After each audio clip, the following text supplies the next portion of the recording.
Yeah, so I'm going to show you about the script. Okay, you want to get ready? Yeah. Okay, great.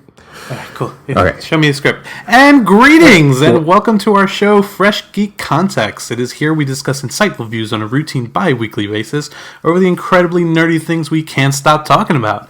To take you on this dorky ride are your hosts, Jace. What?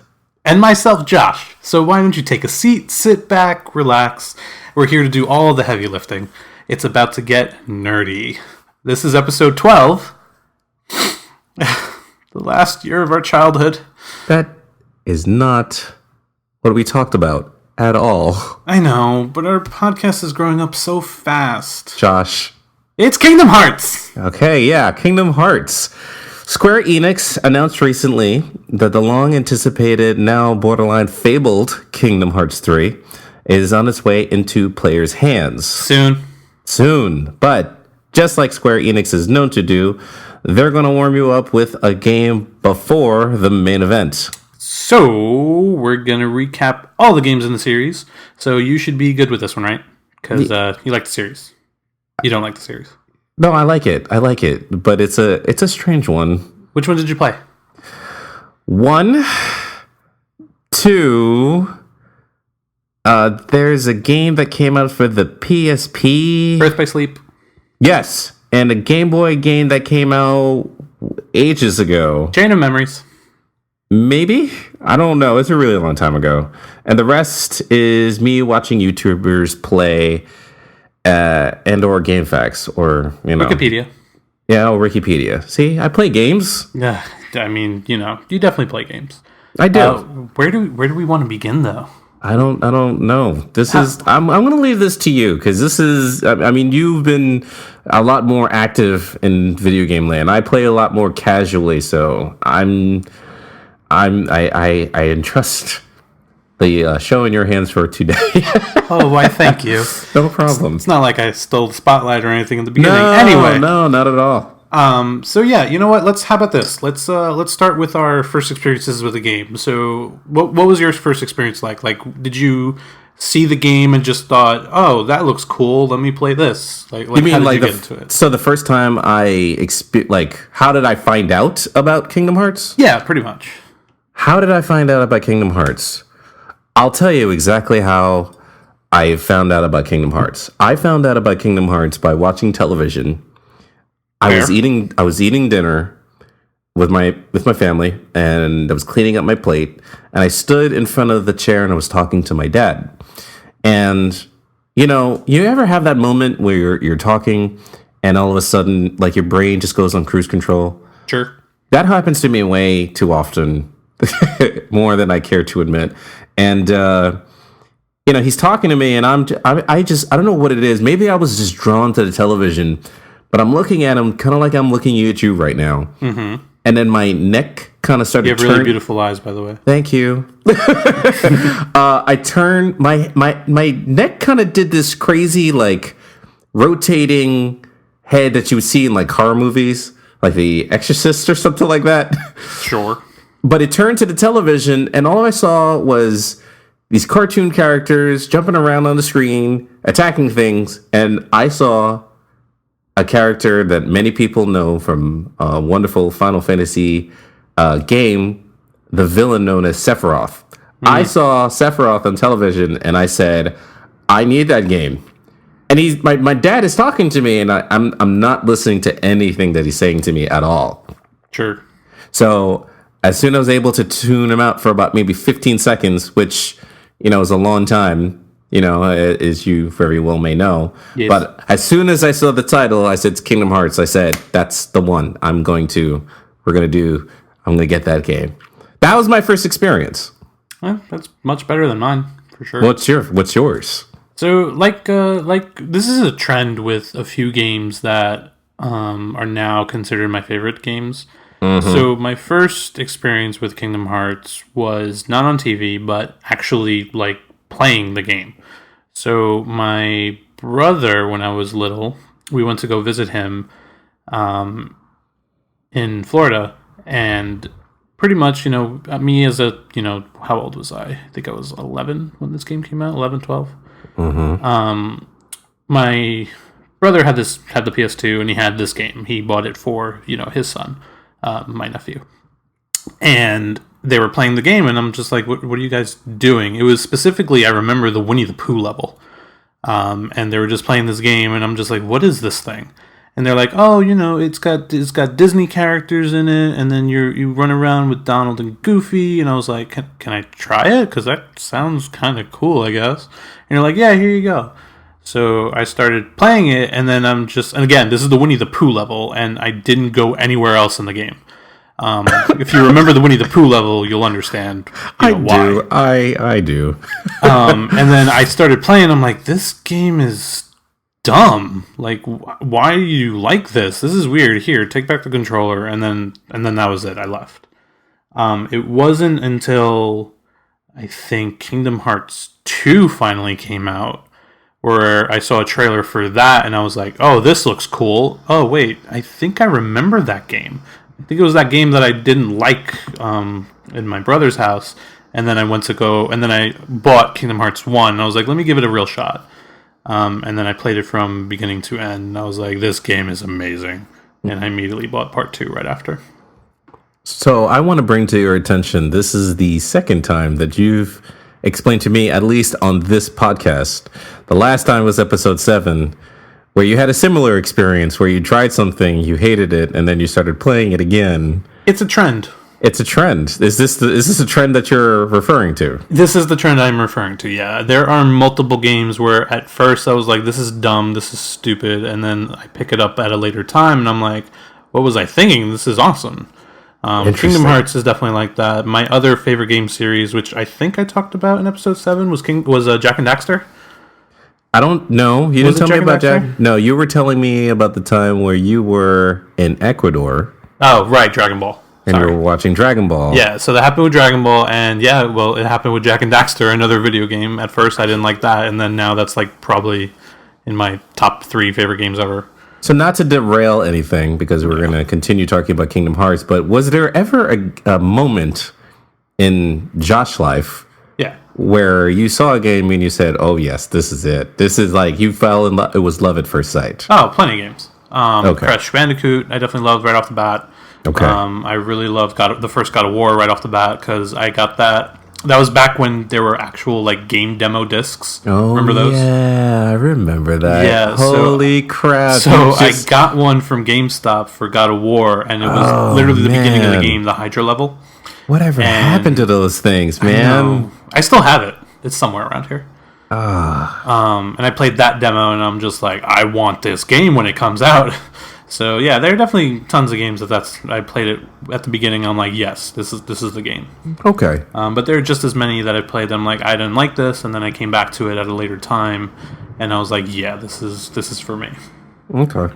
So it's a trend, but I mean, Kingdom Hearts is definitely an amazing game. It's an amazing series of games. I certainly agree.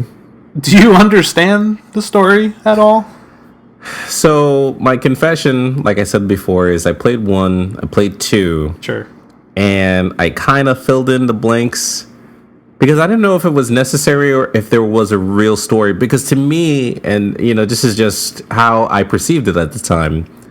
Obviously, I'm wrong because I'm going to be, I have been catching up again. Sure. I just played 1.5 on PS3 because I had that for years, but I just never completed it. I popped in the disc, fired up, the system, and I started playing. Man, that last boss battle is hard, man. It's so hard. Yeah, it doesn't matter how much leveling up you do. It's still a doozy. It's a doozy, right? He just, he does whatever he wants. Just hits you with that staff over and over. Not the stat. No, that is easy. That's not what I'm talking about. Do you know the part in the game? You're talking about the actual ship? No, the ship is easy. To me, he's easy. The part that's hard is when you're on the fake island or the destroyed warped island, and when you go inside of the mountain and it's like purple on the inside. Yeah, and you're fighting by yourself because Donald and Goofy can't come with you. Exactly. So there's that section where the main villain, Ansem. Yes. He is. He has this heartless with him, and he has this, and I can tell you specifically because it's like I played it yesterday. Sure.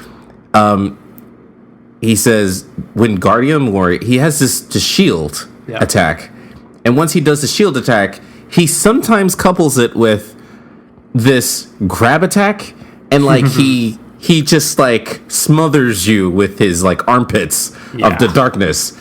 Yeah. And so like he drains your energies because, you know, I guess that's what bad armpits do to you. that's what dark armpits do. That's what dark armpits Guys, do. Don't get dark armpits. Use deodorant. So, you know, I use a speed stick and I just kept dodging and rolling all over the place. Yeah, that's what you gotta do. That's literally what you have to do, guys. So, you know, that part is the hardest part of the game. Yeah, I would say. Well, not the hardest part. I would give that to the you're talking about Sephiroth fight. Yeah. Ugh, that damn Sephiroth fight. I did beat him a few times. I want to say maybe 3 times. Guess what? You have done more than me. I have not beaten him before. You haven't? Well, I'm replaying the games too, getting ready for the final chapter prologue that comes out. I guess if you're listening to this, it comes out tomorrow. If you're listening on release date, but it comes out January 24th. It's the final link before Kingdom Hearts 3, but I'm replaying all the old games. So right now, I think Sora I have him like level 65, 66, and that's not enough to beat Sephiroth yet. So I'm trying to level him up first. Did you beat the Ice Titan? Oh yeah, I beat the Ice Titan. Oh, okay. Yeah. Okay. I'm pretty much just doing that fight over and over so I can level up faster. But you know, we're talking about Heartless. We're talking about the final bosses, and you know the story and whatnot. But should we elaborate on what like Kingdom Hearts is about? You want me to give my take on what the story is? I would like to hear your take because as a fan who's played most, if not all, games in the series, I just want to hear what you would say.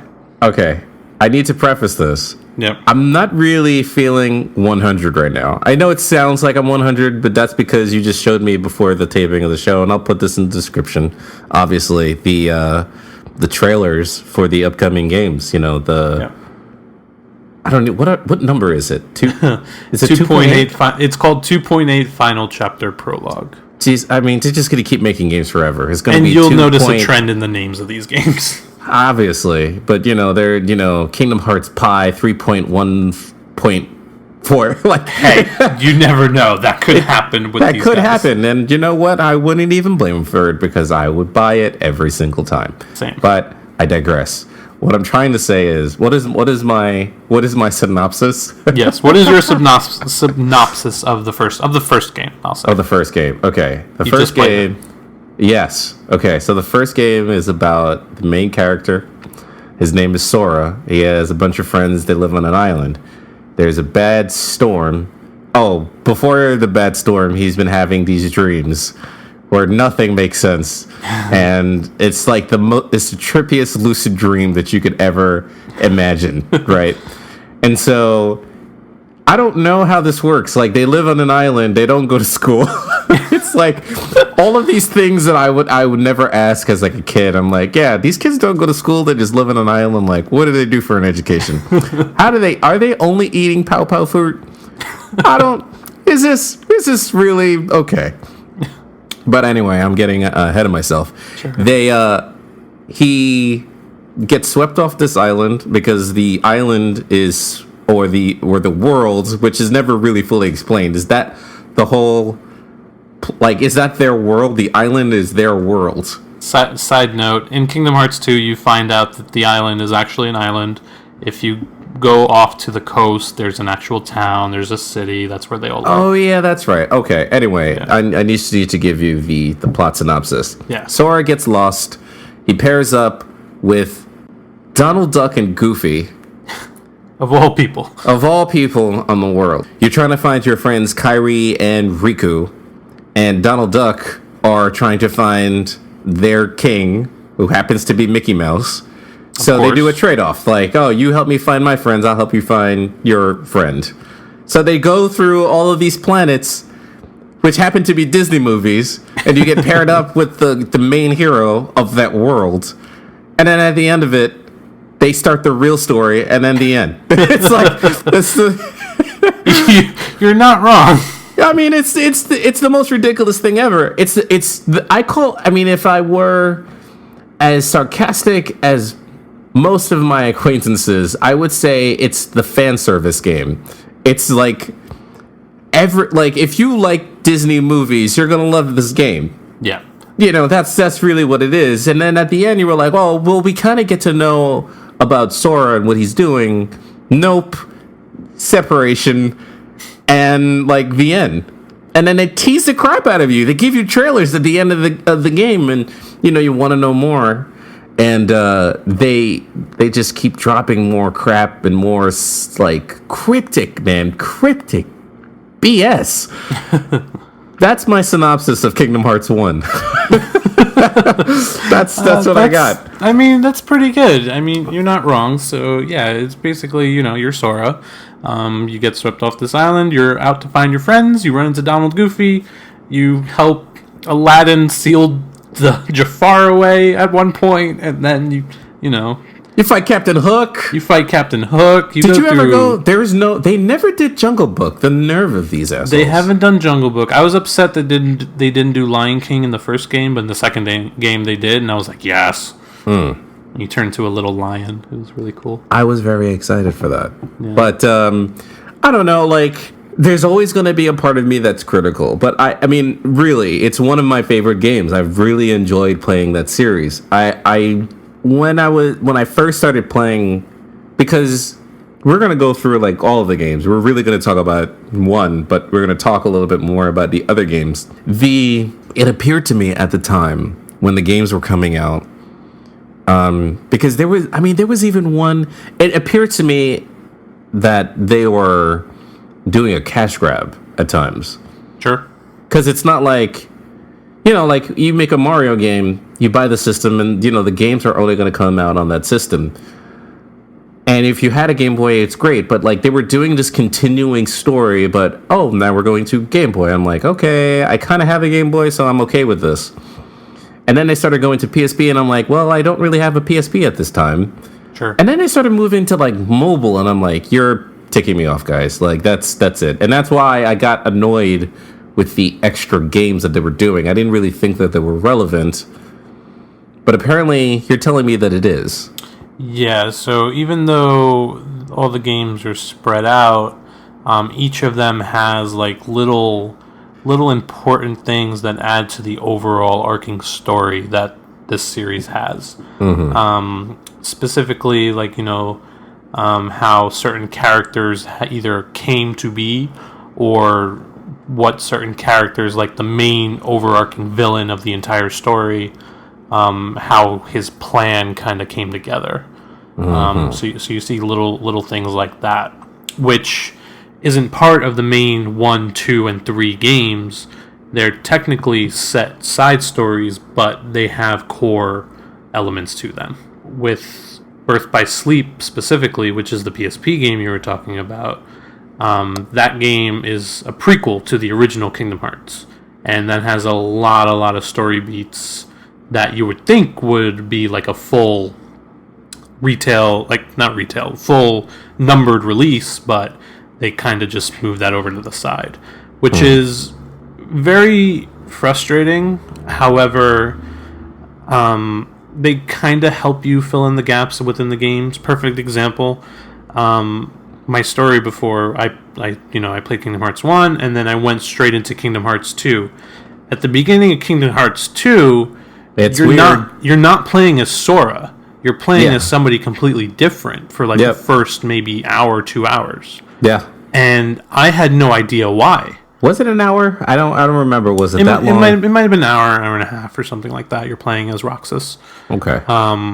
And I had no idea why. I was like, who's this kid? Where's Sora? Blah, blah, blah.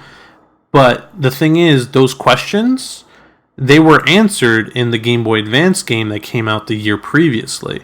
So because I never played that game, I lost a nice, good chunk of the story. Right. So that's why it's frustrating. But at the same time, in the opening cutscene of that game, they kind of try to tell you exactly what happened in that game, but it's still not enough. Sure. Which is why I really like that they did those remixes that came out a few years ago, because they have those games in that bundle, and if you didn't play them before, you can play them for the first time finally. For the first time. Yeah, for the first time. I think I played Chain of Memories for the first time when the 1.5 remix came out a few years ago. So here's the question. It's probably going to it's going to sound confusing, but hear me out. All right. Is this a Miyatga? What? A Miyatga.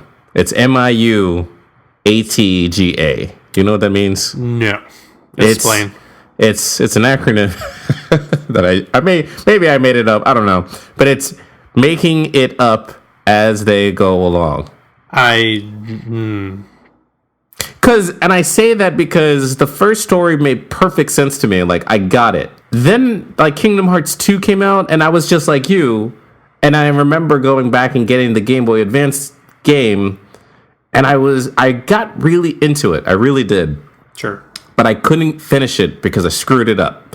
And I screwed it up because I didn't really level up the way I was supposed to.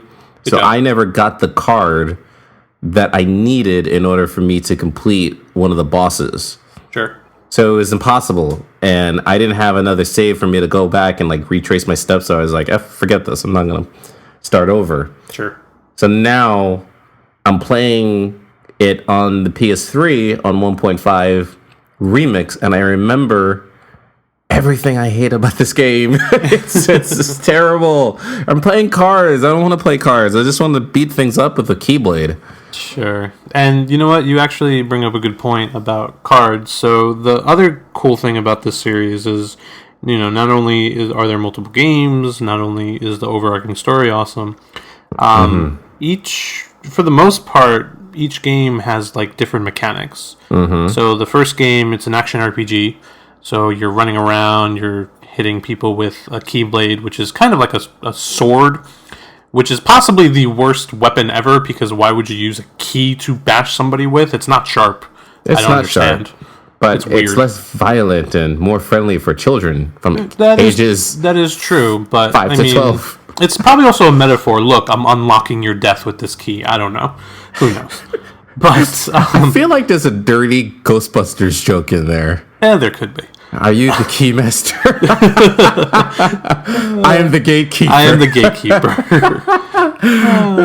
But yeah, so the first one's kind of like an action RPG, and so are the main games, so like part 2 and things like that. But then you play Chain of Memories, which is the chronologically of release date is the next game that they released. And yeah, it's basically a card battle system. It's completely different from the original game. Hated it. Trust me, I'm not a big fan of it either. But like the fact that they said, "Hey, let's take this series, let's take this game that people liked, and let's kind of do something different with it," and that was really cool. I don't want to do anything different with it. I think, honestly, it was like, let's take the perfect formula and let's screw it up a little bit. It's like, yeah, but remember, it was for Game Boy Advance, so you can't really do that kind of gameplay on a Game Boy Advance. You could have gone back to the classic RPG kind of system where people take turns fighting, and I would have been okay with that. But you're asking me to count when you're playing a game, and I'm like, I'm all for education games, but that's not the one. Sure. I didn't want to. I got used to it because I was like, all right, I'm already invested. But the problem is that when you screw up so badly in a game, like you're playing like Uncharted, and you're going on crushing, where everyone's like a marksman and everyone's like shooting you in the face multiple times. Like after the 6th time, there's a friendly little message that pops up on your screen that says, "Hey, do you want to make it a little bit easier? Like, do you need a crutch?" Like that bubble that pops up every single time you suck so hard. Sure. It's like you want us to tone down the difficulty for you. Yeah. Like that doesn't happen in Game Boy Advance, and that like it's not. So you're on your, which I think is hilarious. Like that system is marketed towards children. Yeah. So if a kid just makes a mistake, he's going to do the whole thing over again. What? Tough love, right? You were a kid in the NES era, right? This is true. You do not tell me that games were easy on the NES, because I know for a fact they are not. They're not. As a matter of fact, they are one of the toughest games out there. the classic NES is something I'm not going crazy over it like everybody else is, but I know once it becomes available at my local GameStop, I will certainly pick it up, or Target, or Best Buy, or Walmart. It doesn't matter. But I know there are some games that are on there that scare the living crap out of me. Yes. And one of them is by the name of Double Dragon. This is the hardest game. Don't even want to talk about that game right now. Double Dragon is so hard. Anyways, we're digressing over and over again. Yeah. We're talking about story of Kingdom Hearts. It's a weird story, man. It's a weird story. It's a weird story. I'm playing it because it is a very weird story. And go ahead. Oh, I was going to say, to go back to your point of is this a make it up as you go kind of thing? I feel like they're making it up as they go along. They kind of are. I'm not going to lie. It does feel that way at certain points, but what they're coming up with is really cool, and I like it, so that's okay with me. But the reason why I've always wanted to play it is because I get to see characters that I like. Again, fan service the game. I'm okay with that. If you get to show me Cloud Strife and Eris and, David Boreanaz as the voice of Leon, I'm okay with that. If you're going to show me characters from Disney games over again, great. I'm okay with that, And I love the fact that most, if not all, of the Disney characters are voiced by their original movie versions. There are exceptions, but for the most part, they're back, which is really cool. Right. I mean, they had Tron in Kingdom Hearts 2. I nearly lost all of my ish. I nearly lost all of it. Like, there was one part I wasn't expecting. Like, I knew Pirates of the Caribbean was going to be a world in there. Mm-hmm. And I thought they were just going to be like characters that you just see along the way. I was like, no, you get to go to the Pirates of the Caribbean world, because when 2 came out, like the second and third movies were coming out in theaters. Yeah, I remember that. And, that was what everybody was really excited over. So, yeah. You know what I just thought of? Friend Josh? Star Wars and Kingdom Hearts 3? No, I don't care if I see Star Wars. I would love to see some Marvel characters, though. That was going to be the second thing I was going to say. I thought honestly you would go for the Star Wars thing. No, I don't care about Star. I mean, I care about Star Wars. I'm not saying I don't. How is it that we talk about Marvel every single time? Because they're everywhere. Every time. Every time.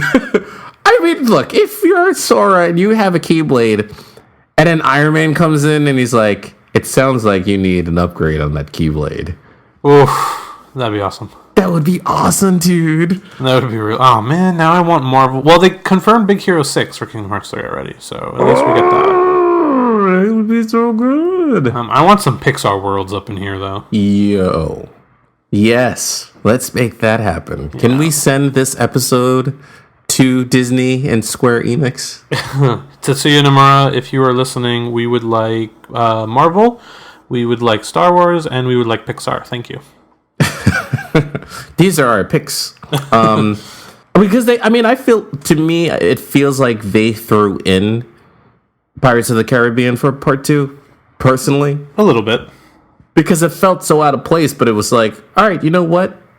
This was under the wire, but I could appreciate this. Do you know what I loved about it, though? Every single time you got into the fight, that classic Pirates of the Caribbean theme came on, and I was like, yes. Oh, God, it was so good. I was just like, keep bringing me Heartless to fight just so I can hear this theme song play while I'm killing them. Yo, and Tron. The Tron level was crazy. The Tron level was so good. And aren't they doing it again? I saw a small trailer. I don't know if they're doing Tron again.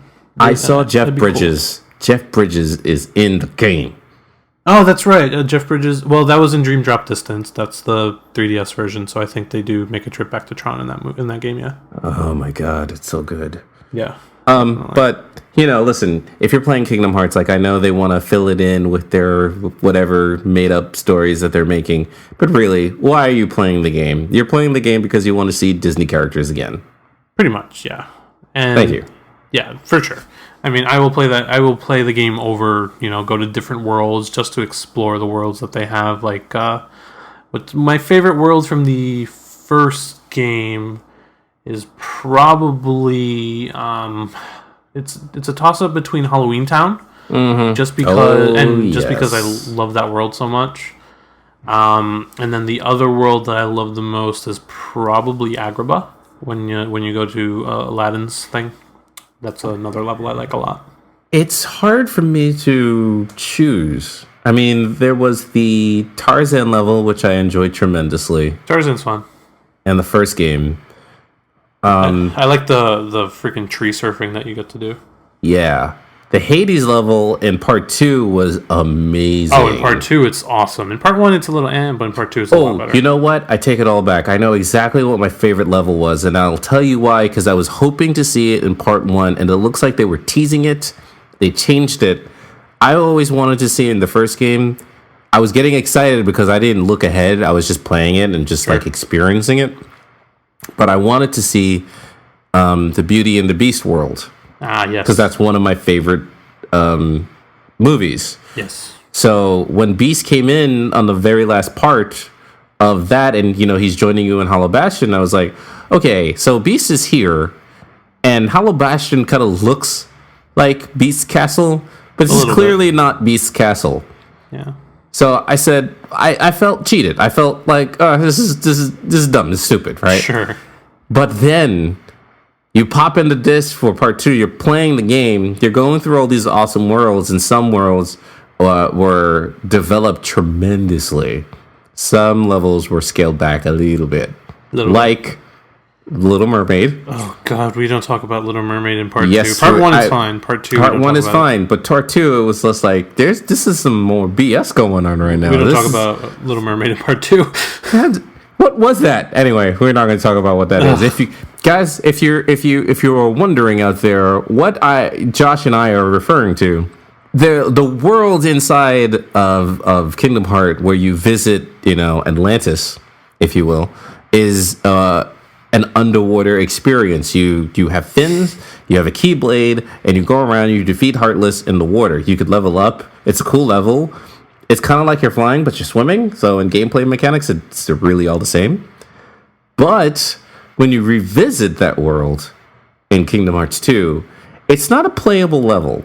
Now, you're probably asking, if you have no context, as per title of the show, you're probably asking us, if it's not a playable level, what happens? What happens is you go into this level, you speak to a few characters, and it's just a level where you press the buttons to the cue of the music, and music plays. You get points. I don't know what kind of points you get, but you get points to finish the song.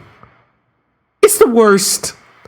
It's literally the worst level I've ever seen in my life for any game. It's Swim this way, we'll dance and we'll play. Now it's very easy. Come on and just take a chance and shake a fin. You remembered. I envy your memory, Josh. I really do.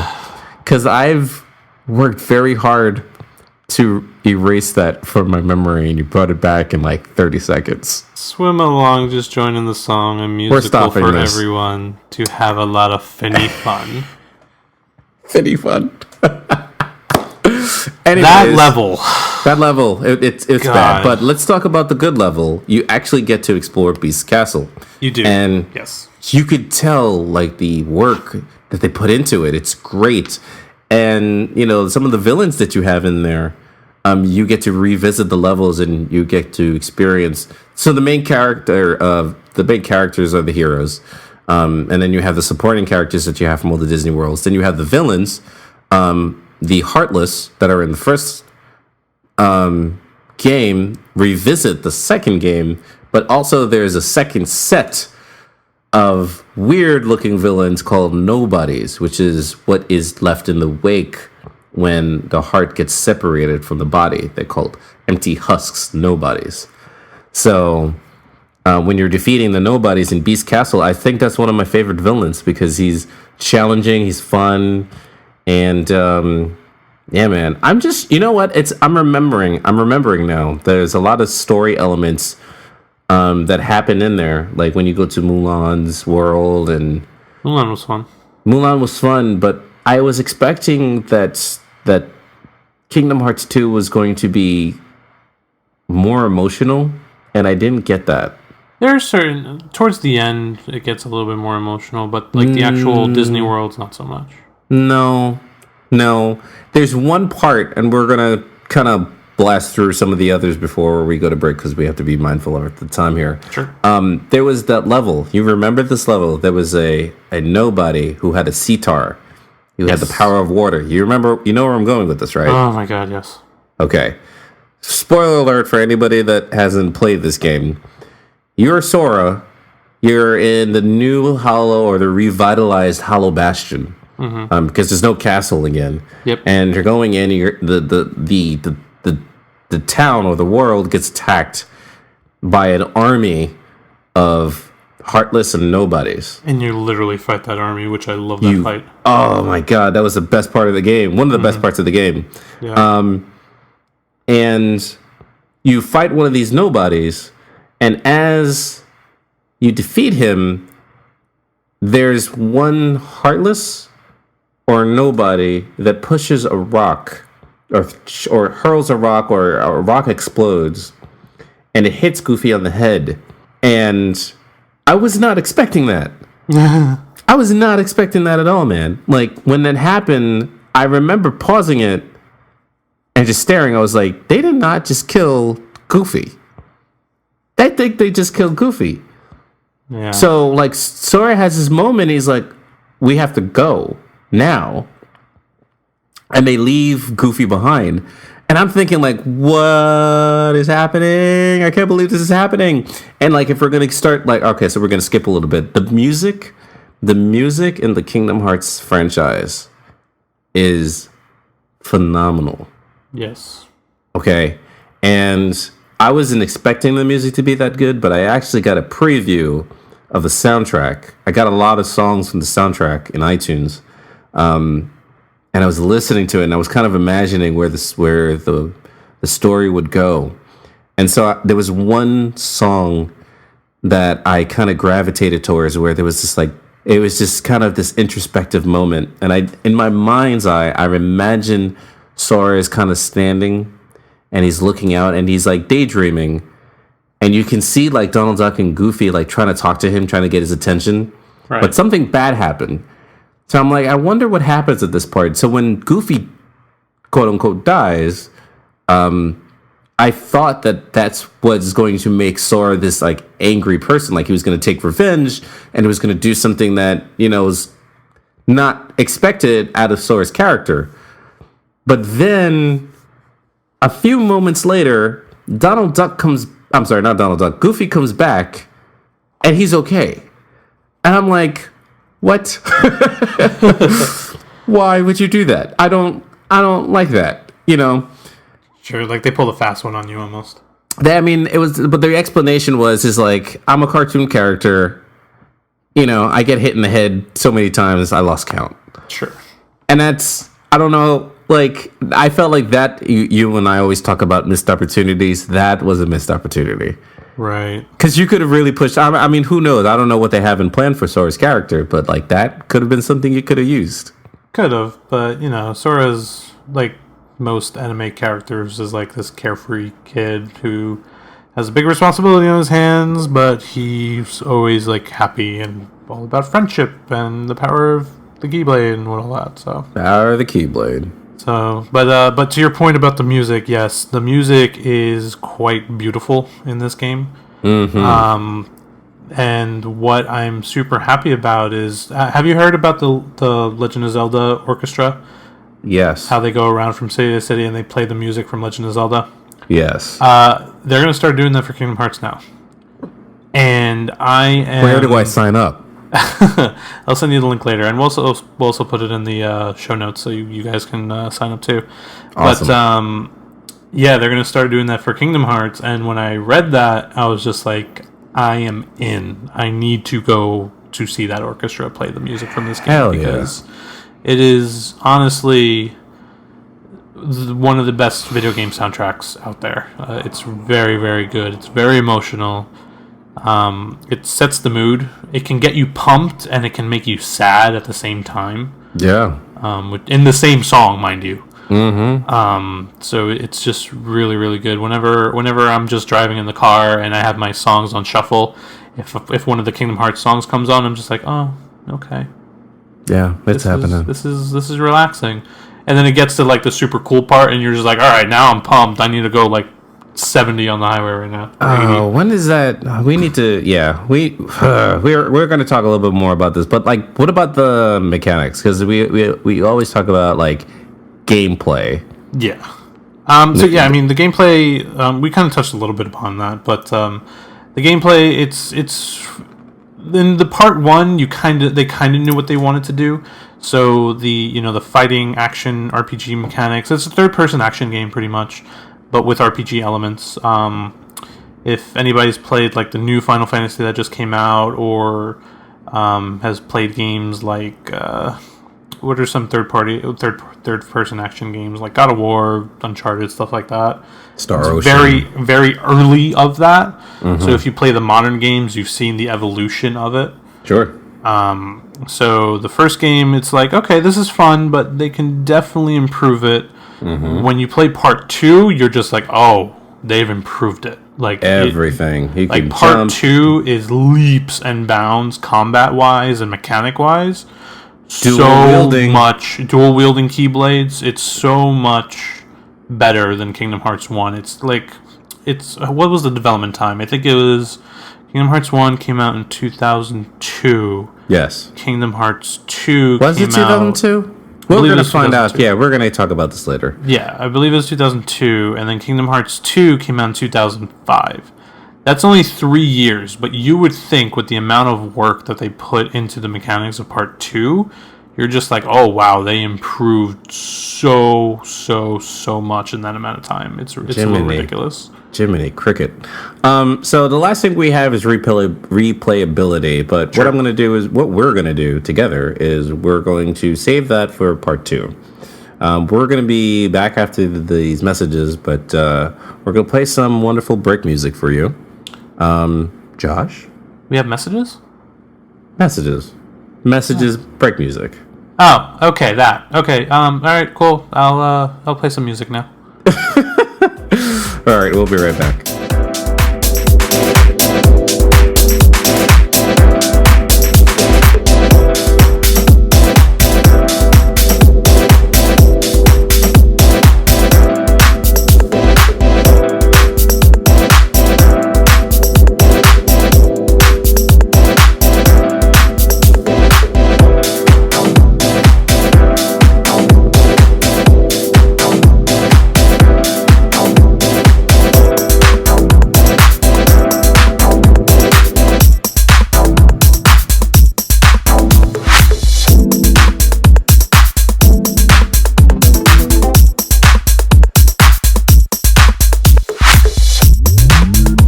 Welcome back to the FGC podcast. Keyblade Masters Jason and Josh are here to defend you from the darkness. More like key holders. Learning time, right? Yes. Kingdom Hearts? Yep. Sweet.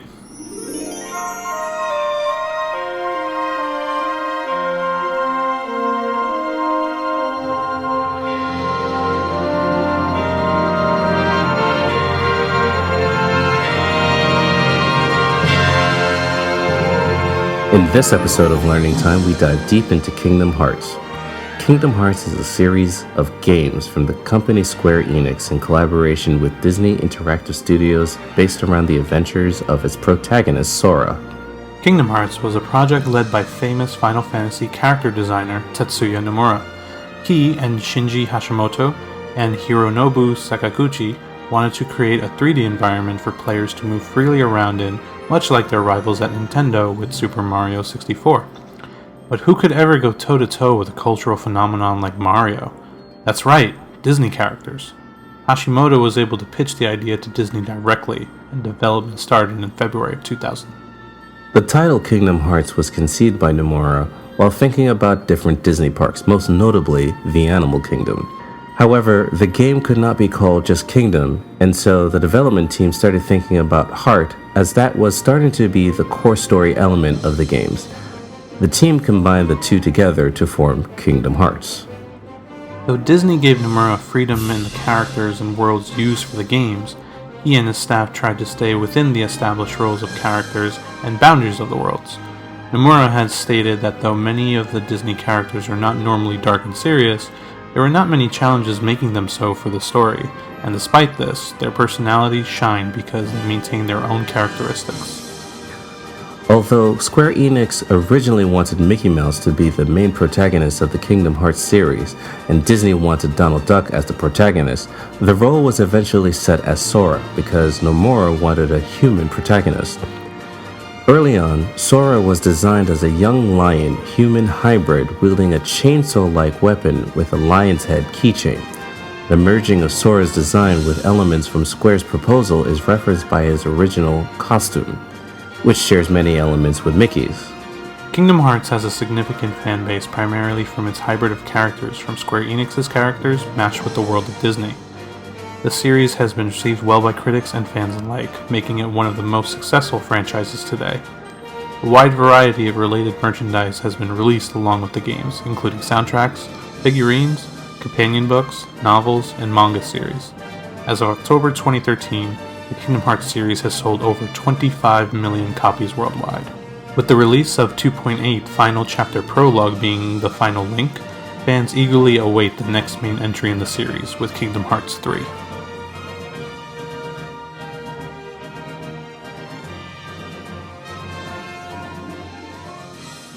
So wait, it took them 2 years to make the first game, and it took them over a decade to get to Kingdom Hearts 3.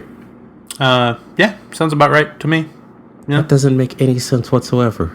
I mean, they had little games in between 2 and 3, like about, really. 7 I mean, of them. but do people really care about that? I feel like that's just like, okay, you're drowning at sea, so I'm going to throw you a buoy. I'm going to throw you a lifeline so you can keep afloat until I get you the main boat to get you back to shore. I mean, it keeps me afloat, right? Until the boat comes. Yeah, but it sucks. I mean, like, I want a real game. Like, that's the reason why everybody is playing the little tiny games. Well, I mean, come on. The little tiny games, they have some significance and story in them. There are some new mysteries that are solved, and then, of course, there are new ones that open up. They're also making it up as they go along. All right, yeah, kind of. But still, they are very fun games, each and every single one of them. Do we want to go and list the games in the series really quickly, and then we'll talk a little bit about them?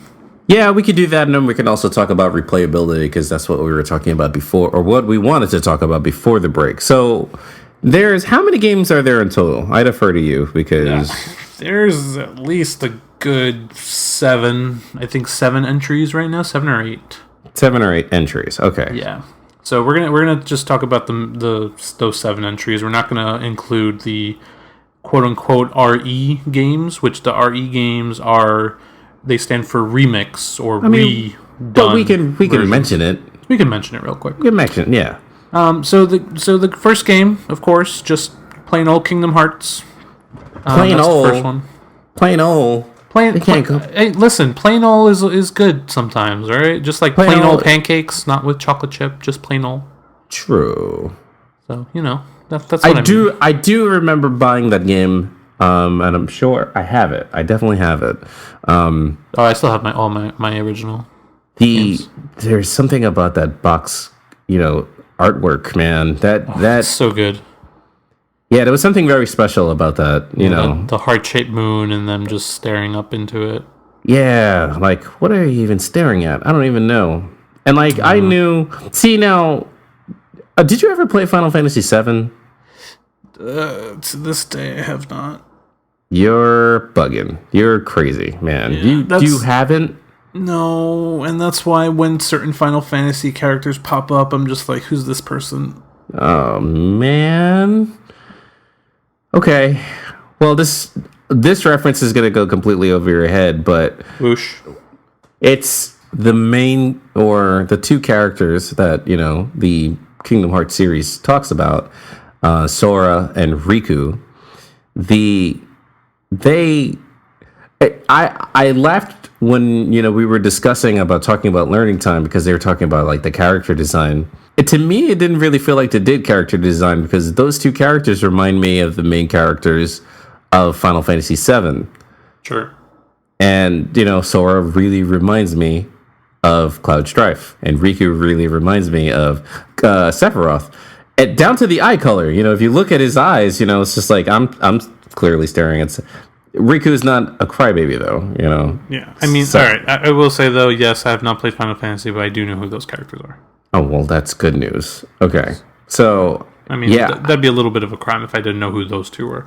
Yeah, but it was also strange, playing one, because on the island, characters that are in the island with you, there are three characters, they're little like tiny kids. There's Tidus, there's Waka, and then there's Selphie. Which is funny now, because we had said selfie, at the time when we were playing the game, never knowing that was going to be a term that people use. So it's such an ubiquitous term that you use today. But in any case, but with PH, mind you. Yes. But, I was expecting, Sora and Riku to be that type of character for Final Fantasy VII, but those characters actually showed up. So I'm like, what is this? I don't get it. I don't understand. And you fight both of them. Sephiroth is no joke. But in any case, I'm just going to put this out there for people who play games. If you face a boss battle, or if you face any character, there's generally a health bar, right? That shows you how many times you have to hit the guy, right? Generally, Sephiroth has so many health bars that the first time that you hit him, his health bar doesn't go down, because the game can't calculate above how many health bars is the maximum. He has one above that. So I call that mental terrorism, and I'll tell you why. The designers made a conscious decision to say, we're going to stop the bars here. It's not like they couldn't fathom that his power level was going to be over 9,000. They said, like, okay, his power level is going to be here, but we're going to stop the bar here. That means whoever's going to be playing the game is going to be hitting him 20, 30 times and wondering, are they actually making a dent? Yeah. That is mental terrorism. You don't do that to kids. It's so scary, that fight. And then the music, because they're playing the Sephiroth music during that entire fight. Yeah. So that just amps it up even further, and you're just like, this is the worst. If you have played Final Fantasy VII, you would understand the context of how dangerous that song is. I mean, I understand the context in this game, because it still scares me to this day. Oh, man. Final Fantasy. So they're making a remake, so maybe we'll revisit that, because you're playing that game. I don't care what you say. No, trust me, you're not the only one that's harping me about playing the remaster version. So I wonder why. So let's move along. So that was 2002. Yes, that was 2002. 2004. We move on to 2004, and we have the Game Boy Advance title, which is called Kingdom Hearts Chain of Memories. So at the end of the original Kingdom Hearts, you get a letter. We get a letter from Pluto, Mickey's dog. Yes. Well, you get a letter from Mickey delivered by Pluto. Delivered by Pluto. Yeah, exactly. Pluto wasn't writing a letter. Pluto was not writing a letter. Although, side note, why is it that Pluto, who is a dog, has to be delivery boy? Don't ask the question. You're not going to like the answer. While Goofy, who is also a dog, you're not going to like the answer. Oh, it's always boggled my mind. It's been like that since the 20s. I know, but it doesn't make sense. He's also a dog. How come he gets to do whatever? Anyway.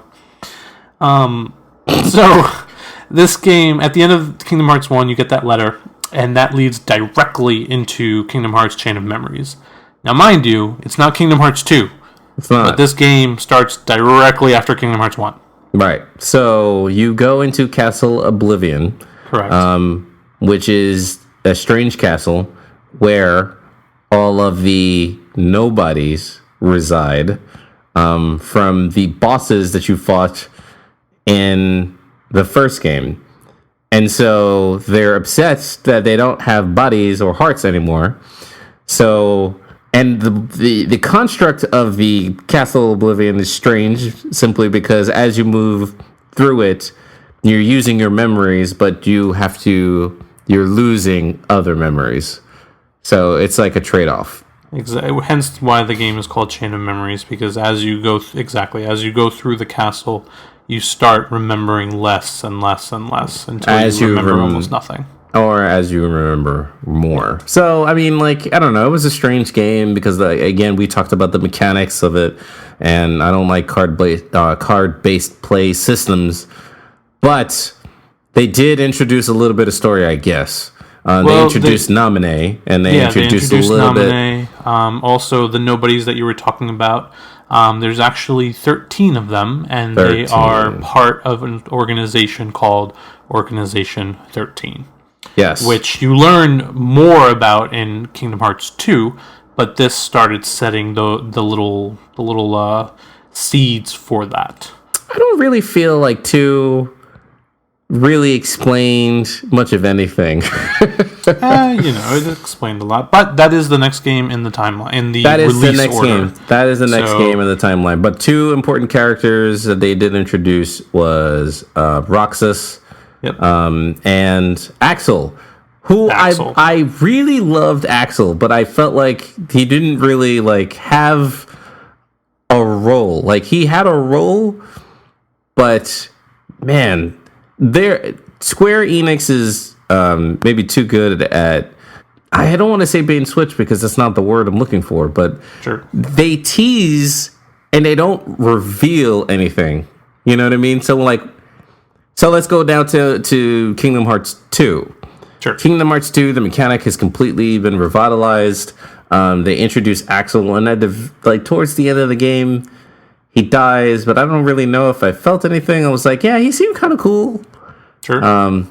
He had this catchphrase I didn't really understand.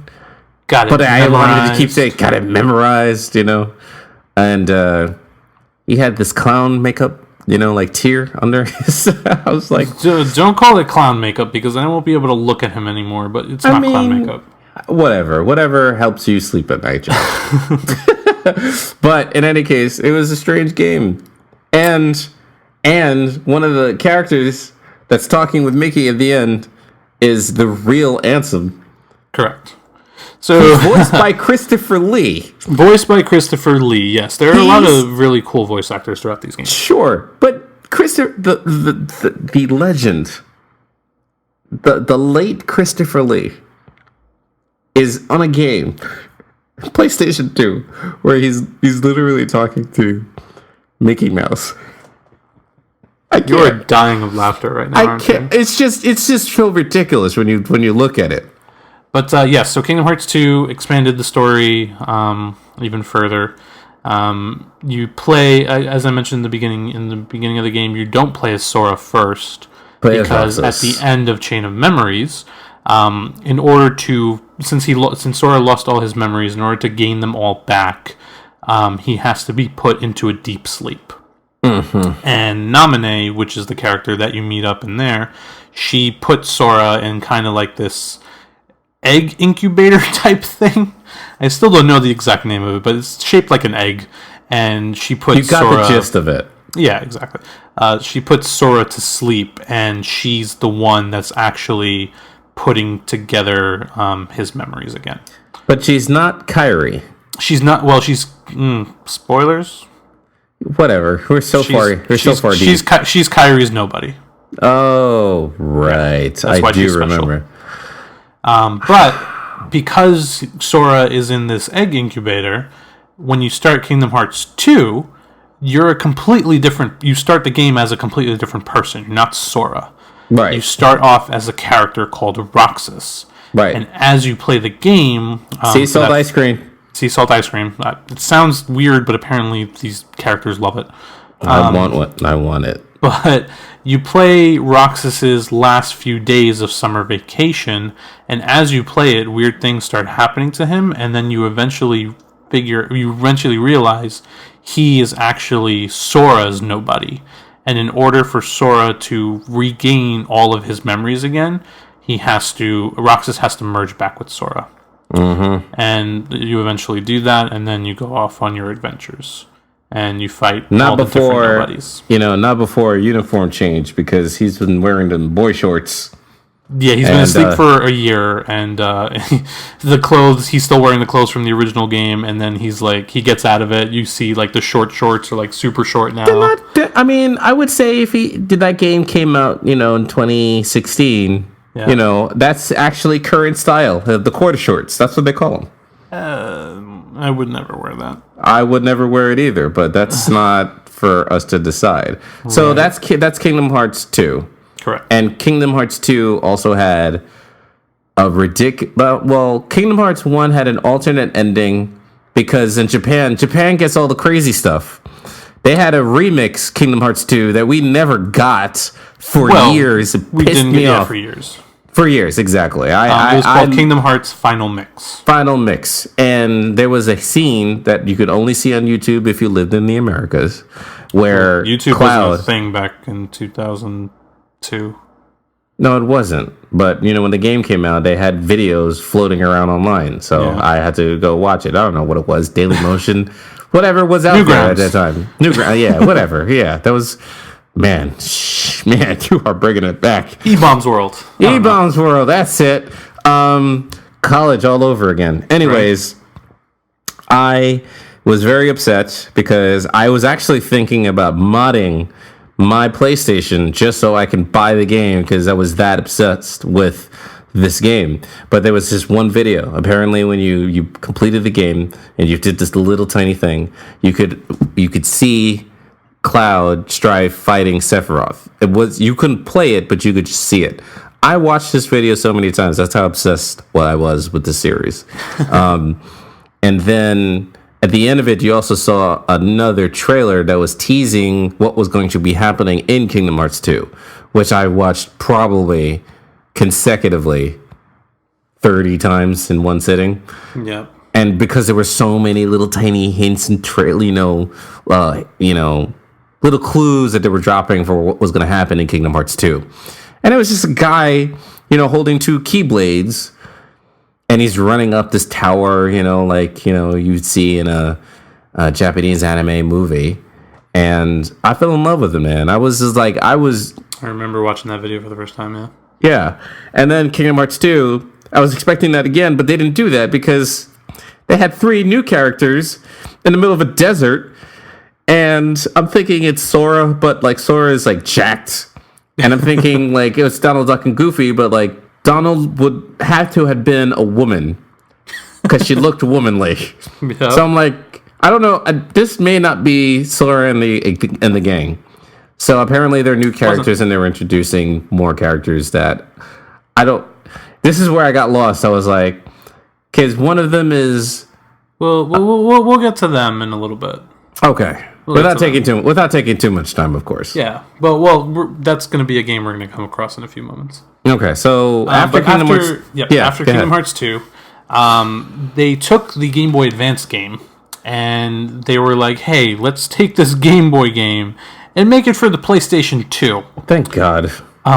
So they released Kingdom Hearts RE. Chain of Memories for the PS2 in 2007. Now, does that reply as in an email or remix as remix. Okay, so why did you say remix? Because they're Square Enix and they're weird. They are weird. Okay, say no more. You're going to see that RE a lot. But yeah, so RE Chain of Memories, which pretty much what they did was they used the Kingdom Hearts 2 engine to recreate Chain of Memories game for the PlayStation 2. So the cutscenes in Chain of Memories, by the way, they were rendered on a PS2 and then shipped over to the Game Boy Advance. So they just look very, very crappy. Because it's obviously Game Boy Advance. Yeah, you never noticed that? Oh, well, I guess so. Yeah. I just think everything... Just the cutscenes. I just think everything before 2008 just looks terrible. That's fair.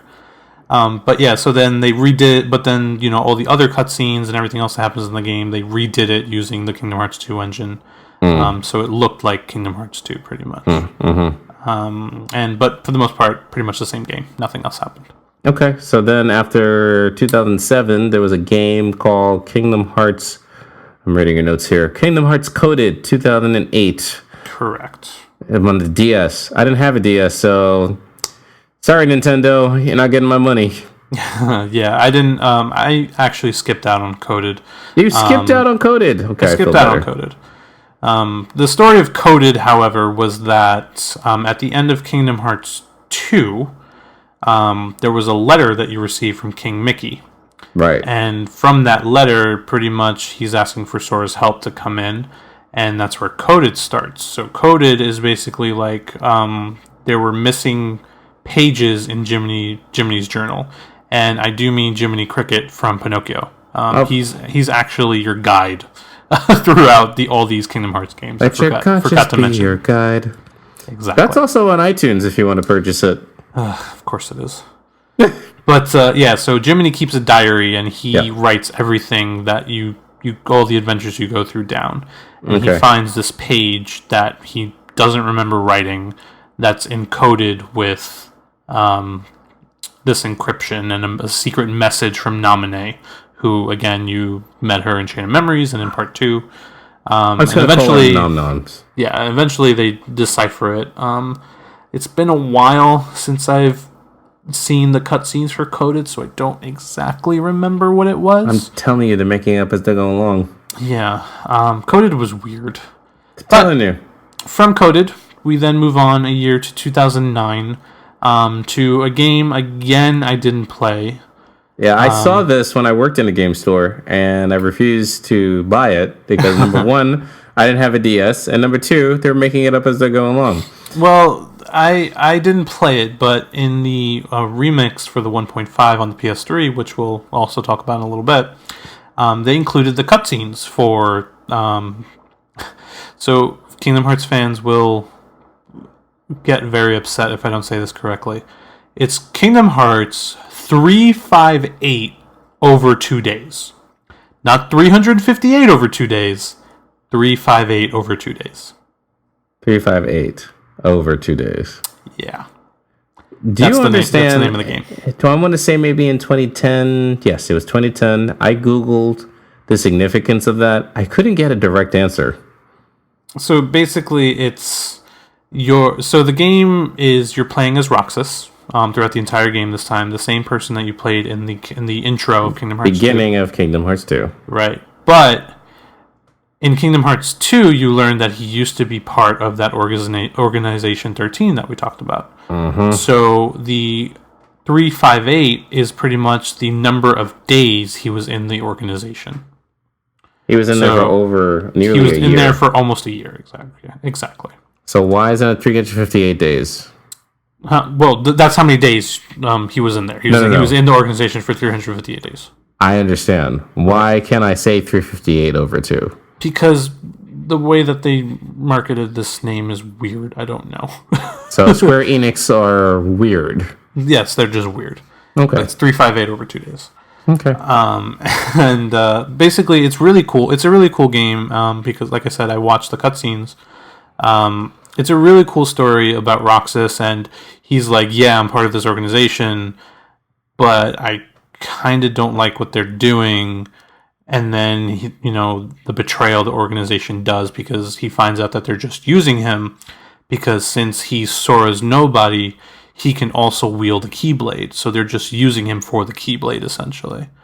But also during the story, which, going back to your point to Axel, you actually see those two being buddy-buddy, and you can see that relationship. And if you do that and then go back and play Part 2 again, then that has a lot more emotional impact. Well, here's the only legitimate question that I have before we move on to the next game. Sure. When the nobody Roxas is created, did it create 2 new Keyblades? So it did not create 2 new Keyblades. The Keyblades that he's using are... Wait, you mean Keyblades or Keyblade wielders? Keyblades. Oh, no. Well, the Keyblades that he's using the Oathkeeper Keyblade, and he's using the Oblivion. The Oblivion Keyblade. Yeah, I know that. Yeah. but he didn't create like 2 new ones. Interesting. Yeah. That's all I wanted to know. Yeah. Next. But just one final note, again, just like the emotional impact you have with Axel after playing that game, and then you play part 2 over again, totally worth it. Completely worth it. Fair enough. So after 358 over 2 days, we have what you were talking about a little bit about the 3 characters in the desert from Kingdom Hearts 2, that secret ending. So that is now called Kingdom Hearts Birth by Sleep. And that came out in 2010 for the PSP. That game is quite honestly probably my second favorite Kingdom Hearts game. Part 2 is my favorite one. Birth by Sleep is easily the second favorite game for me. Interesting. I love Birth by Sleep. And that's Venmo is an app. Ventus. Ventus, that's Ventus. it. So Aqua. the 3 characters you play as are Ventus, Aqua, and you know the last one? No. Terra. Yes, I did know this. Yeah. So a little bit about mechanics. So how each game kind of does something different. In this Don't game, ruin a good thing. There are 3 different protagonists, like we just mentioned. You have a story with each of them. So you play through the game as Ventus, that's one story. You play through the game as Aqua, that's another story. You play through the game as Terra, that's a third story. And if you play all 3, then you unlock the final chapter of that game, and which is the final culmination, essentially. Now, the reason I really, really love Birth by Sleep, one, the gameplay is awesome. It's just a really fun game. 2, the story. It's a prequel, so it takes place before Kingdom Hearts 1 in the timeline. How many prequels did they have before 1? Birth by Sleep, and then there's one more that we're going to talk about in a little bit. Okay. Those are the only 2 prequels. But Birth by Sleep pretty much tells you kind of why Sora is a little bit important. The game has Sora in it, but for a very, very brief moment, because the story's not about him. It's about these 3 characters and what they go through, pretty much. Specifically, Terra's story is an important one, as well as Ventus. Those 2 stories are probably the most important. Right. Aqua has an important story, but her story... Well, actually, no. Aqua is as equally important. So the 3 of them are all important to the Kingdom Hearts lore, essentially, which is why I really, really love this game. It was so good on the PSP, and it's on the 2.5 remix as well, which we'll get to in a little bit. But after Birth by Sleep, we then have Chase. After Birth by Sleep, there was Kingdom Hearts, another remake of Coded, which came out in 2010 for the DS. Yeah, so Coded, they just redid that game for the DS. The original one was for like a mobile game. This one's for the 3DS. For the regular DS, excuse me. No, nothing really special.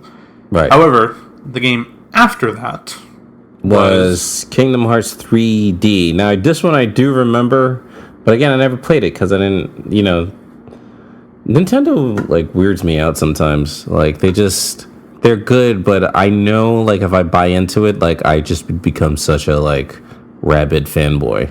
Sure. Because the games are just so, awesome and fun, and, a 3DS, of course, why wouldn't I want that, Right. So, Dream Drop Distance. Get it, 3D. Yes. Yeah, so Dream Drop Distance is actually also a direct sequel to Kingdom Hearts 2. Right. So this is really this is almost Kingdom Hearts 3, but they were just like, you know what? There's not enough in here to be a number 3, so we'll just put 3D. So it's it's a 3, but not really. They're hinting at 3. Exactly. But in Dream Drop Distance, what happens is, as you learn from Birth by Sleep, anybody who wields a Keyblade, they're not automatically what's called a Keyblade Master. You have to go through a set of trials to become a master of the Keyblade. Even though Sora and Riku have both, much experience throughout the last few games, being Keyblade wielders, they're not considered masters. So the game is pretty much you taking these trials to become a Keyblade master. Ultimately, Sora fails the test and Riku passes. So Riku is now considered a Keyblade master, but Sora is not. And then the end of the game, Sora pretty much goes on his own to kind of figure himself out a little bit more so he can take the trial again. This game was also important story-wise because, going back to Birth by Sleep just a little bit, in Birth by Sleep, that's where we finally figure out who the actual main villain of the overarching story is. And his name is Master Xehanort. And he is the main villain. So let me get this straight. Yeah. Because, they had villains and villains and villains and villains. Sure. Ansem was the main villain in the first game. Mm-hmm. He was the Heartless. Right. Apparently there was a real Ansem. Correct.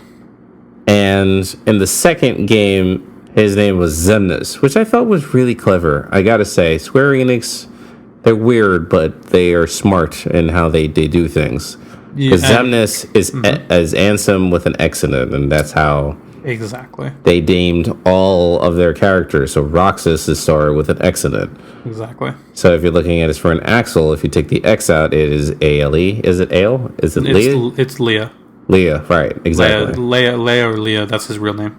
Right. So I thought that was really cool. Like when I figured that out, okay, not bad. That's clever, and it makes you think. And whenever you're making a story, you really want to kind of have these layers there. So if a reader chooses to dive deeper, they will find something there. I like that. But when you're in Kingdom Hearts 2, Xemnas is the nobody. But Xemnas is nobody was an imposter because the real Ansem didn't actually turn into a Heartless. And that was Christopher Lee. That was the original Ansem. Correct. So, do you want me to dive deep into this? Sure. Okay. So, Ansem in the first game, who's not really Ansem, is the Heartless of Xehanort. And Xemnas, who is the nobody of Xehanort. Okay? Right. The way this came to be, in Birth by Sleep, you actually fight Xehanort as the boss battle at the end. You fight Xehanort on 3DS? No, PSP. Birth by PSP. Yeah, PSP. Yeah. So you actually fight... That seems a lackluster. I don't mean to interrupt you, but you fight the real dude on a PSP? That makes me mad. That makes me really mad. You'll see why in a little bit. Because it's not the real battle with him, and I'll explain. Oh my god. So you fight him in the PSP game. However, you fight him as Terra, pretty much. However, what happens is that throughout the game... Is that the Mr. Clean dude, by the way? Xehanort? Yes. Yeah, I guess you can call him Mr. Clean. Yes, I'm going to call him Mr. Clean. So Mr. Clean has been, throughout the entire game, trying to turn Terra's heart into the darkness, essentially, because he found some darkness within him, so he thought he can use him as an apprentice. Towards the end of the game, however, he realizes his heart is too strong, but since he's fighting Terra, he decides, you know what? Your body is pretty strong. I'm going to take it over. So Terra pretty much does the killing blow to Xehanort's body, but his heart then merges with Terra. And because of that, Xehanort lives within Terra. And now, because of the whole merger, however, Terra lost all of his memories. Like, all of them. And Terra gets long, silvery hair, much how Ansem used to look like. So, Terra, now occupied by Xehanort, or taken over by Xehanort, wakes up in Hollow Bastion, where the real Ansem finds him and takes him as his apprentice. And that Terra Xehanort, we'll call him, takes the name Ansem, pretty much, from the real Ansem. And that's why in the first game he calls himself Ansem. Yeah. Interesting. Yeah. And that's why it's Ansem and Xemnas, and not Xehanort or whatever other name you could have made up for him. I still feel like they're kind of making this up as they go along. Oh, that's not the worst of it. In Dream Drop Distance, one of the big reveals, because they killed Ansem in the first game, Yes. and they killed Xemnas in the second game. Billy Zane, by the way.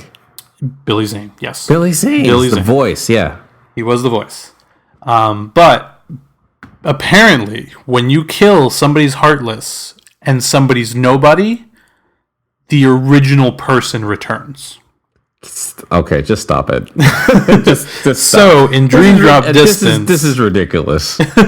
So, in Dream Drop Distance, the original Xehanort has returned. Because his Nobody and his Heartless was killed. Explain to me in what reality that even makes sense. In the Kingdom Hearts reality. Yeah, this is why they're making this up as they go along.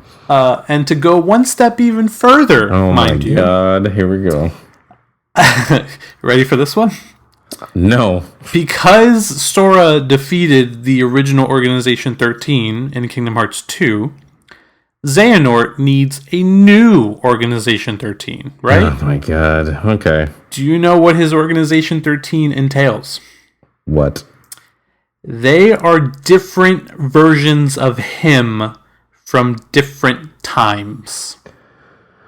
Okay. So there is time travel that is introduced into this game. And we're moving forward. There is time travel that is introduced in this game. So the different people in the organization are him from different points in time. Okay, all right. We're gonna keep moving along because this is it. The series is confusing as hell, but I love it. It's so good. I like the gameplay. The story is like, this is like, I was totally into the story. The little, short ad-libbed story that I gave you for one little bit of two is about all I can do. But that's why when you started saying all that, I was like, that's the gist of it for the first one. Yeah. Not the overarching story. Yeah, I'll take the first and second one. Thank you very much. And I'll catch up a little bit, maybe for 2. Well, we're going to get to that. We'll get to that one. So after Dream Drop Distance, go ahead. Yes, then we have 1.5 Remix, which I actually own this one. And this one came out in 2013 for the PS3. So what is the 1.5 Remix? 1.5 Remix is Kingdom Hearts 1. It is Final Mix, yes. What I always wanted. Before we were kind of, saying that we never got the Final Mix version in the USA. This was our version of finally us getting the Final Mix. And there's also Kingdom Hearts Remix of Train of Memories that came out in 2007 for the PS2 with HD graphics for the PS3. It looks good, but I still hate the card system. It's just so frustrating. Yeah, and I hate it too, don't worry. Kingdom Hearts 358, sorry. 358 over 2 days, which came out in 2009 for the DS. But that game is not a playable game. It's just a movie. So you literally start the game and you're pressing the X button. That's your goal. There's no joystick. You press X and the story continues. Yeah, it's just all the cutscenes from the game, so all the story beats. Yeah, and if you have to fight somebody, it says Sora or whoever the main character is, Roxas is, and you fight people. So that's 1.5 Remix HD. Correct. And then there was another small game that came out called Kingdom Hearts X, which also came out in 2013 for the PC. Yeah, so the X actually stands for Chi. Kind of like, in Dragon Ball, they're like, oh, his Chi is super high or his Ki is super high. You're losing me really fast. Yeah, so the X stands for Ki or Chi. All right. But yeah, it's a PC-only game which came out in 2013, and that is the other prequel that I kind of talked about when talking about Birth by Sleep. Only this is way, way, way, way before anything. Birth by Sleep takes place 10 years before Kingdom Hearts 1. Kingdom Hearts Key, or X, we'll just say X, takes place like years and years before Kingdom Hearts 1. Even before Birth by Sleep. Okay.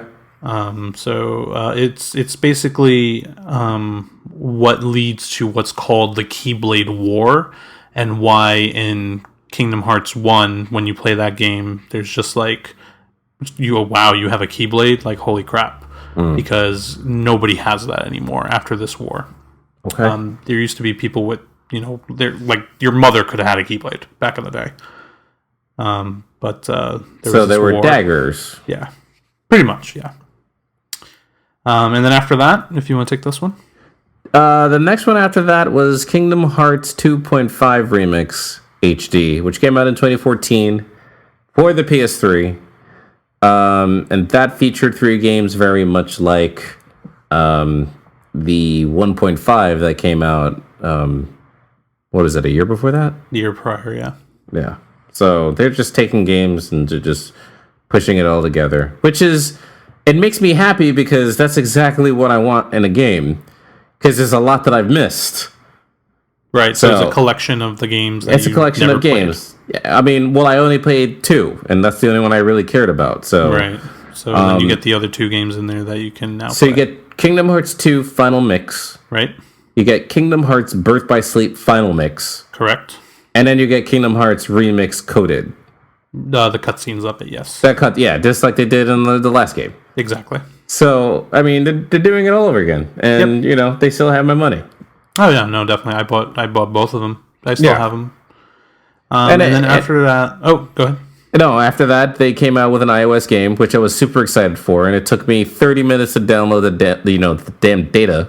Oh, my God. It was a huge game. I don't understand why it was so... I don't understand. And I played it for like 30 seconds, and I said, I'm not doing this.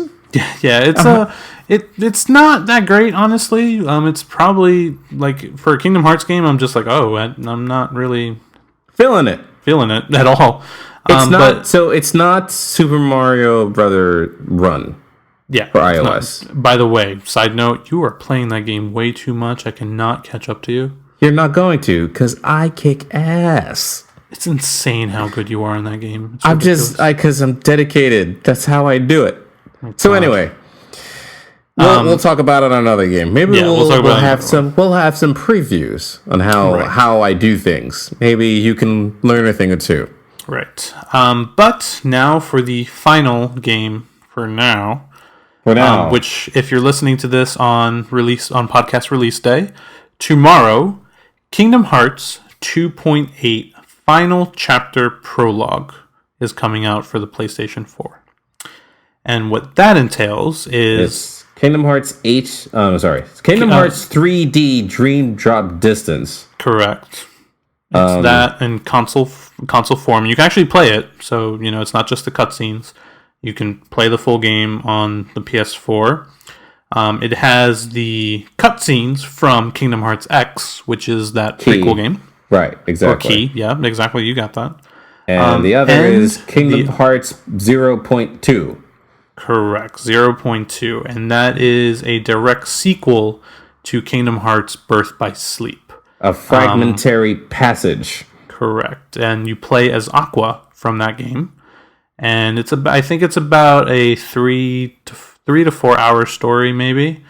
And you kind of figure out what happened to Aqua at the end of Birth by Sleep there. Now, for everybody who's listening, it may sound like I am borderline pretentious. You will see this in the description. I will put this there for you. Please watch it. Interact with it. It looks awesome. Josh just sent me this link before we started recording, and I just got chills. I don't know how they do it. They do Disney magic. Like, I feel like that's the only thing that's really saving this franchise for me. For you. For you two. No, I really actually enjoy the story. You enjoy the story, man? Oh, yeah. How are you enjoying the story? Because I played all these damn games. And These stories don't make any sense. I'm keeping up with it. Well, again, so let me give my little, small take before we get carried away. You showed me the trailer for the 2.8. Yep. It's the intro movie. And the intro movie is, Kingdom Hearts characters doing Kingdom Hearts things. They're flying through the air. They're going through their story. They're giving you little tiny clues about what happened. And it looks good because what happens is the beginning has Mickey Mouse as the apprentice in Fantasia. And he starts orchestrating exactly as he did in Fantasia in The Sorcerer's Apprentice. And it's just so awesome. And as you're going through the game, you kind of see him there in the bottom in the corner of the screen being Mickey. And just this is like effective storytelling and effective music, when you kind of put all these things together in a pot and you mush them together, you get something really special. And here I am again, it's like I don't want to get it, but I have to. Like I need to because I enjoy playing the games. That's what it is. So I can sit here and I can make fun of it, as much as I want to. But really, it comes down to replayability, and this is something that we were talking about, before the break. When the first game came out in 2002. Mm-hmm. I beat that game, and I probably played that game. I want to say maybe 4 or 5 more times after that. Sure. And that's from beginning to end, leveling up, getting extra things, completing the game. And the second game was Kingdom Hearts 2 for me that I played in its entirety. Yeah. And it's the same thing, I played it all the way through. I probably played that game more hours. I played it maybe 3 times all the way through. But at the end of it all, I remember playing that more because I had more fun playing that game. And it's very much like my movie reviews. When I have reviews for film, I will always give a film a point if I can watch it again multiple times. Sure. And this is why things like Fight Club, Avengers, just movies on top of movies, Lion King, I can watch that at any given time and it still brings joy to my heart. The same thing happens for games. Not a lot of games can do that either. Right. when you have a game that's that good and you can play it and you're instantly brought back and it's still fun to play.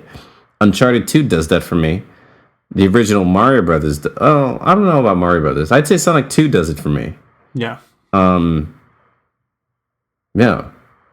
Those games are great. They're geniuses that put these games together. They know what they're doing every time. Definitely do. But again, we digress. We digress because we can talk about the Kingdom Hearts forever. For sure. And I don't know how we're gonna review this game because we talked about it, and I played it. I don't really know how to capture my experience. I know how to capture Super Mario Run.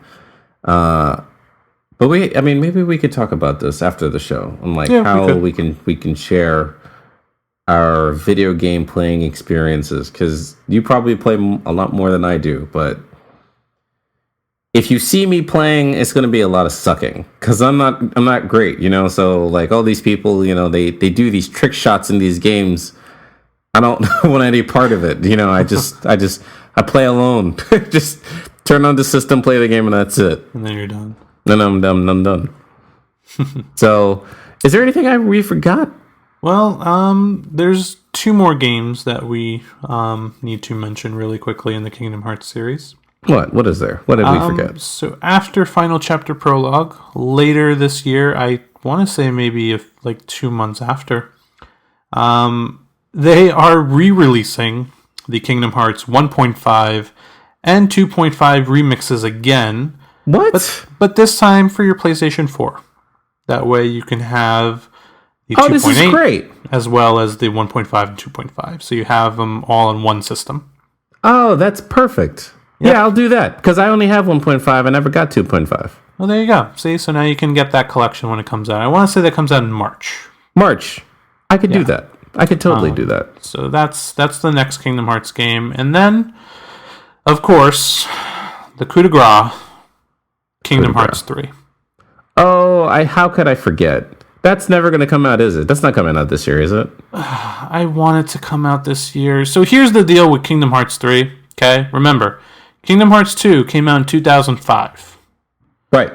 Kingdom Hearts 3 was announced officially in 2013. There's no reason for that at all. We're in 2017. This game's still not out. It's not going to I don't know, whatever. It's like I could get upset, but like what good does that serve me? I've been waiting for this game for over 10 years. You and everybody else that plays that game. We have been waiting for this game for over 10 years. If it makes you feel better, I played Final Fantasy VII on PlayStation, the original PlayStation, and have wanted for years, for a remake. They just announced, when I say just, like maybe a year ago now. Was it the 2015 E3? Probably. It was E3 2015. So yeah. Final Fantasy VII Remake is finally coming out 20 years later. They could have done it again for PlayStation 2. They didn't. The jackasses had the nerve, to do the tech demo for PS3. For the PS3, and I said, "Oh, maybe, no." And as a matter of fact, I remember because there was so much, like these articles and these rumors and just bubbling around how they're, maybe we're thinking about it, but once you remake it, you remake it. That's it. Right. But I don't believe that's true because clearly with Kingdom Hearts, you could just keep doing this as much as you want, and people will just keep buying it. Yeah. So maybe Kingdom Hearts is the test ground, and when Final Fantasy VII comes out, when PlayStation 8 comes out, they'll do it again because that's how they roll. These guys are great gangsters. They just do whatever they want. Yeah. So, but 20 years, man, 20 years. Yeah. As a matter of fact, they made that tech demo and they made a Final Fantasy Advent Children, which I'm convinced was supposed to be a PlayStation 3 game. It just morphed into this movie.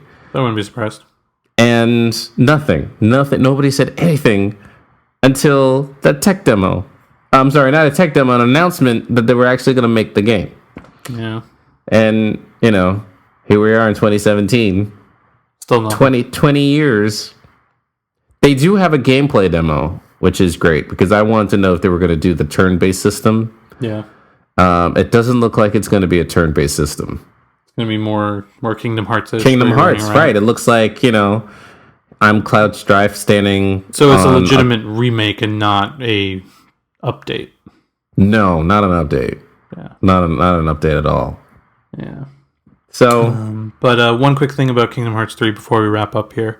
The Kingdom Hearts 3, one of the reasons I'm excited for it is not only obviously just because finally freaking Kingdom Hearts 3, but Kingdom Hearts 3 will actually, they've said this already, will close out the whole Xehanort saga, as they're calling it, since he's the overarching villain for all these games.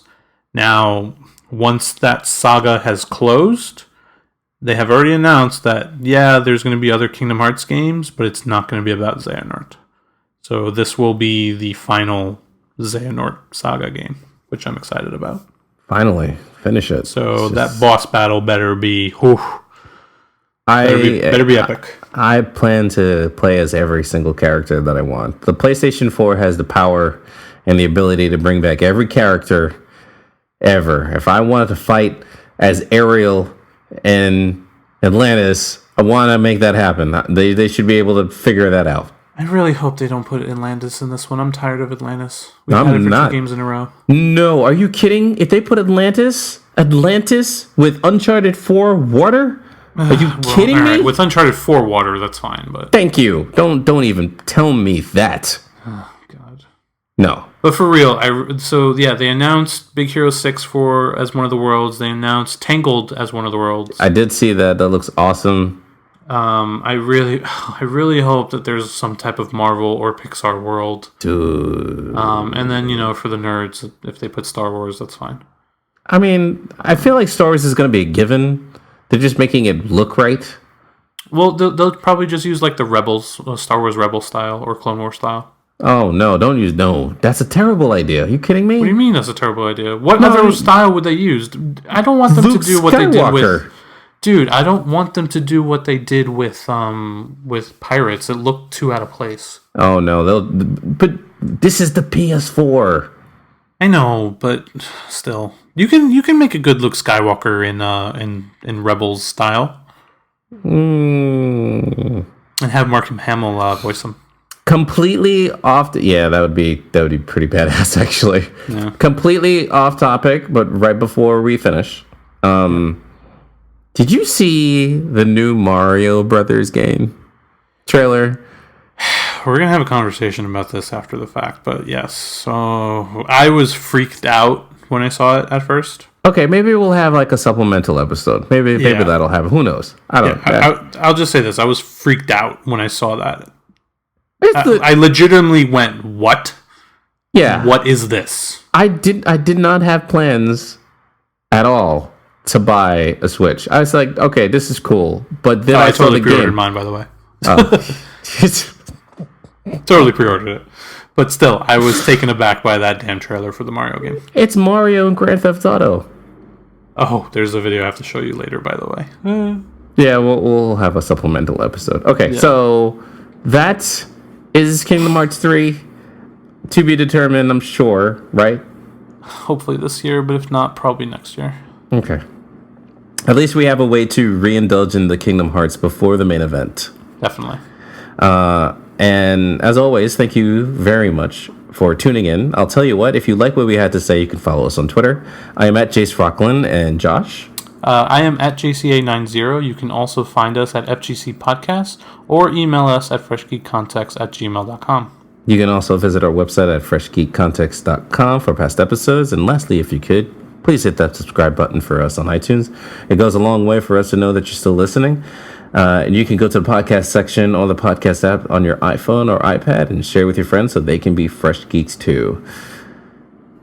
Thinking of you, wherever you are, we pray for our sorrows to end and hope that our hearts will blend. Now, I will step forward to realize this wish. And who knows? Starting a new journey may not be so hard. Or maybe it's already begun. There are many worlds, but they share the same sky. One sky, one destiny. And that's the power of the Keyblade. You had to screw it up. Have a good night.